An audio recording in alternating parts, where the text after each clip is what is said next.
오늘 국무총리 후보자 인사청문회 일정을 재협의해서 국민 앞에 부끄럽지 않은 국회를 만들 것을 재차 요청합니다. 현재 국민의힘은 민주당과 정의당이 후보자에게 무리한 자료를 요구하고 있다라고 하지만 이는 일방적인 주장입니다. 먼저 국민의힘은 자료 요청이 기존 청문회의 두세 배에 달한다고 합니다. 그러나 그럴 수밖에 없습니다. 한 후보자 부부를 둘러싼 의혹이 무수하기 때문입니다. 김앤장 고액 고문료, 외국계 기업에서 거둔 수억의 임대 수익, 론스타 사태 개입, 배우자 미술품 판매와 이해 충돌까지 아니면 말고식의 문제 제기가 아니라 모두 합리적 의심이 가능한 의혹들입니다. 그러나 현재 한 후보자는 관련 자료 일체를 내지 않고 있습니다. 먼저 재산 형성 의혹입니다. 후보자는 부동산 의혹 관련해 한 점 잘못이 없다고 합니다. 그러나 후보자 및 배우자 부동산 거래 내역조차 개인정보 제공 미동의로 안 내는 것을 국민들이 납득할 수 있겠습니까?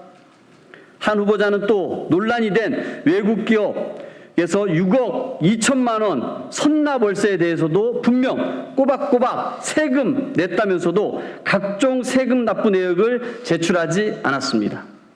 그러나 국세청에 확인해 본 바에 따르면 1990년대 세금 납부 자료 다 존재한다는 답변을 받았습니다.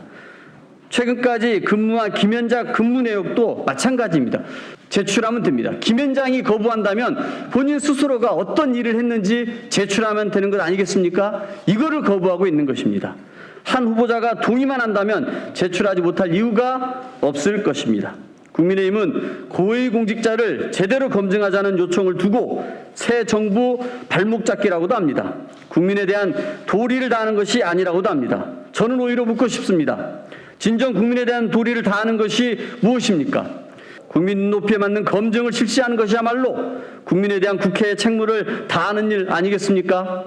한 후보자는 새 정부의 첫 총리는 내각을 통할하면서 향후 5년 국정 운영의 기틀을 마련하실 분입니다.